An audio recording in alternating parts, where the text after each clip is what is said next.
ఆకాశం మేఘావృతమై ఉన్నప్పటికీ అధిక వర్షపాతం నమోదయ్యే సూచనలు లేవని హైదరాబాద్ వాతావరణ శాఖ అధికారి ధర్మరాజు అన్నారు. రానున్న 3 నుండి 5 రోజుల పాటు ఇదే పరిస్థితి ఉంటుందని ఆయన అన్నారు.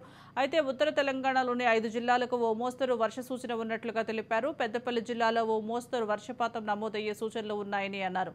ఉత్తర తెలంగాణ మినహాయించి జీహెచ్ఎంసీ సహా మిగిలిన ప్రాంతాలకు ఎలాంటి భారీ వర్ష సూచన లేదని, ఈదురుగాలుల ప్రభావం కూడా ఉండదని ధర్మరాజు తెలిపారు. తెలంగాణ వ్యాప్తంగా ఉన్న వర్షాలపై హైదరాబాద్ వాతావరణ శాఖ అధికారి ధర్మరాజుతో మా ప్రతినిధి తేజ ఫేస్ టు ఫేస్.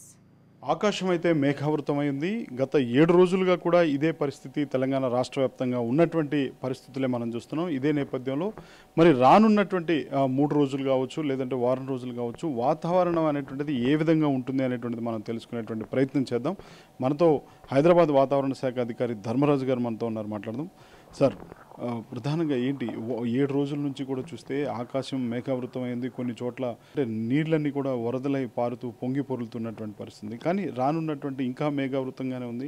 రానున్న 3 రోజులు కావచ్చు, లేదా వారం రోజులు కావచ్చు, ఎలాంటి పరిస్థితి ఉండబోతున్నారు? కనుక తెలంగాణ వాతావరణ పరిస్థితులు కనుక చూసుకున్నట్లయితే రాగల 3 నుంచి 5 రోజులు కూడా తేలికపాటి నుంచి మోస్తారు వర్షాలు తెలంగాణ రాష్ట్ర వ్యాప్తంగా కురిసే అవకాశాలు అయితే ఉన్నాయి.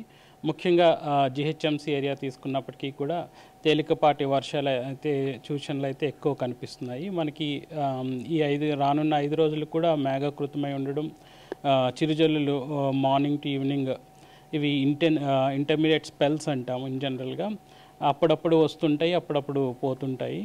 ఈ తరచూ ఇటువంటి వెదర్ కండిషన్స్, ఈ వాతావరణ పరిస్థితులు అయితే మనం అబ్జర్వ్ చేస్తున్నాం. సార్, ప్రధానంగా ఇటు హైదరాబాద్లోనూ ఇదే పరిస్థితి కొనసాగుతుంది. అంటే చినుకులైతే పెద్దగా పడినటువంటి పరిస్థితి లేదు, కానీ ఆ తుంపరం మాత్రం వస్తూనే ఉన్నటువంటిగానే పరిస్థితిగానే ఉంది. ఎక్కడైనా కానీ అంటే ప్రధానంగా తెలంగాణ రాష్ట్ర వ్యాప్తంగా అంటే తెలంగాణలో ఏ ప్రాంతానికి ఒక మోస్తరు వర్షాలు కావచ్చు, లేకపోతే భారీ కావచ్చు, అతి భారీ కావచ్చు, ఇట్లా అంటూ ఉంటారు. అంటే ఎటువైపు మోస్ట్ ఎఫెక్టెడ్గా ఉన్నటువంటి పరిస్థితిగా చెప్పొచ్చు? పర్టికులర్గా చూసుకున్నట్లయితే ఉత్తర తెలంగాణ భాగంలో కనుక చూసుకున్నట్లే విస్తారంగా ఉత్తర తెలంగాణ భాగంలో 5 జిల్లాలకు మాత్రం విస్తారంగా వర్ష సూచనలు అయితే కురిసే అవకాశాలు ఉన్నాయి. అలాగే ఉత్తరాన్ని ఉన్నటువంటి పెద్దపల్లి డిస్టిక్ కూడా కొంచెం విస్తారంగా వర్ష సూచనలు అయితే కురిసే అవకాశాలు అయితే ఉన్నాయి. మొన్న మనం చూసాం, గత 2-3 రోజుల క్రితం అయితే ఇటు కరీంనగర్ కావచ్చు, లేకపోతే ఆదిలాబాద్ సైడ్ కావచ్చు, కొన్ని ప్రాంతాల్లో అయితే రాకపోకలు కూడా ఆగిపోయినంత స్థాయిలో కూడా రికార్డు స్థాయిలో వర్షపాతం నమోదైన పరిస్థితి. కరీంనగర్ అదే పరిస్థితి కొనసాగింది. ఈసారి ఎటువైపు ఏ జిల్లాలకు ప్రధానంగా ఎక్కువగా వర్షపాతం నమోదయ్యే అవకాశం ఉంది? ప్రస్తుతం కనుక చూసుకున్నట్లయితే తెలంగాణ రాష్ట్ర వ్యాప్తంగా కూడా ప్రస్తుతం ఇప్పుడు ఉన్నటువంటి మనకి నమోదైన రికార్డ్స్ కనుక చూసుకున్నట్లయితే ప్రస్తుతం తెలంగాణ రాష్ట్రం అంతా కూడా 30% సాధారణం కంటే 30% అధికంగా వర్షం అనేది నమోదవడం జరిగింది. మరి ముఖ్యంగా ఒక 5 చోట్ల తప్పించి మొత్తం తెలంగాణ అన్ని జిల్లాల్లో కూడా మనకి వర్షం అనేది అధికంగానే నమోదవడం జరిగింది.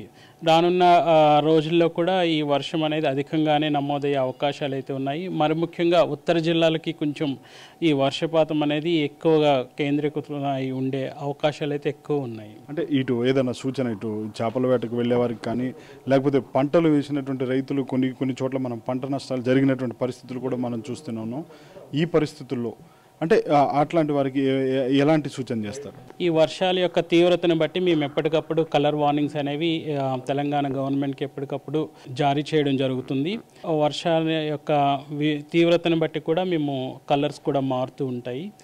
సో ఈ కలర్ కోడ్ని బట్టి ఎక్కడైతే లోతట్టు ప్రాంతాలు కానీ, ఎక్కడైతే మనకి వర్షం నీరు అనేది స్తంభించిపోతుందో ఆ యొక్క గవర్నమెంట్ వారు తగిన జాగ్రత్తలు తీసుకొని ఆ యొక్క లోతట్టు ప్రాంతాన్ని కానీ, నీరు ఎక్కడైతే నిలవ ఉంటుందో అక్కడ తగిన జాగ్రత్తలు అయితే తీసుకోవడానికి వారికి ఈ యొక్క సమాచారం అనేది ఉపయోగపడుతుంది. పర్టికులర్గా రైతులకైతే తీవ్రతను ఎప్పటికప్పుడు అంచనా చెప్పడం వల్ల వాళ్ళు కూడా వ్యవసాయంలో తగినటువంటి జాగ్రత్తలు అనేవి తీసుకోవడానికి కూడా మా యొక్క సమాచారం ఉపయోగపడుతుంది. ఫైనల్గా చూస్తే అంటే ఈదురుగాలుల వ్యవహారం కావచ్చు, ఎట్లా ఉండేటువంటి పరిస్థితి ఉందంటారు? ప్రస్తుతం కనుక చూసుకున్నట్లయితే గత 2 రోజుల ముందు మనకి తీవ్రమైనటువంటి ఈదురుగాలు అనేవి మనకి ఈదురుగాల యొక్క తీవ్రత అనేది 30 నుంచి 40 కిలోమీటర్ల గంటకి వీచే నమోదైనటువంటి కూడా చూసాము. ప్రస్తుతం ఈ రానున్న 5 రోజులు కూడా అటువంటి పరిణామాలు అయితే ప్రస్తుతం ఎటువంటి అబ్జర్వేషన్లో అయితే లేవు ప్రస్తుతం. ఎప్పుడైనా ఇటువంటివి నమోదైతే మాత్రం ఎప్పటికప్పుడు సమాచారాన్ని గవర్నమెంట్కి అందిస్తుంటాం. ఉత్తర తెలంగాణను ఒక్కటి మినహాయిస్తే మిగిలిన తెలంగాణ రాష్ట్ర వ్యాప్తంగా కూడా అంతా కూడా ఒక సాధారణ వర్షపాతం అంటే ప్రశాంతమైన వాతావరణమే ఉండేటువంటి పరిస్థితి ఉండదని అనుకోవచ్చా? ప్రస్తుతం కనుక చూసుకున్నట్లయితే రానున్న 5 రోజులు కూడా మనకి సాధారణమైనటువంటి వర్షపాతం అనేది నమోదవడం జరుగుతుంది. తేలికపాటి నుంచి మోస్తారు వర్షాలు అయితే రాష్ట్రం అంతటా కూడా కురుస్తాయనే ఒక అంచనా వేయడం జరిగింది. మరి ముఖ్యంగా చెప్పినట్లుగా ఉత్తర తెలంగాణలో ఆదిలాబాద్, కొమరం భీం, తర్వాత మంచిర్యాల ఈ యొక్క ఏరియాస్లో కనుక చూసుకున్నట్లయితే మనకి కొంచెం ఈ యొక్క వర్ష తీవ్రత అనేది కొంచెం ఎక్కువగా ఉండే అవకాశం అయితే కనిపిస్తుంది. తేలికపాటి వర్షాలే ఉంటాయి తప్ప అతి భారీ వర్షాలు కానీ భారీ వర్షాలు కానీ ఎలాంటి నమోదయ్యేటువంటి పరిస్థితి లేదని చెప్తున్నారు వాతావరణ శాఖ అధికారి ధర్మరాజు. అదేవిధంగా ఉత్తర తెలంగాణను మినహాయిస్తే మిగిలిన తెలంగాణ రాష్ట్ర వ్యాప్తంగా ప్రత్యేకించి జీహెచ్ఎంసీలో కూడా ఎలాంటి అంటే అది భారీ వర్షాలు నమోదయ్యేటువంటి సూచనలు ఏమీ లేవన్నట్లుగానే ధర్మరాజు చెప్తున్నట్లుగా చూడాలి. ఇది వాతావరణ శాఖ అధికారి ధర్మరాజుతో face to face. Video journalist Bharat శెట్టితో తేజ, రాజ్ న్యూస్, హైదరాబాద్.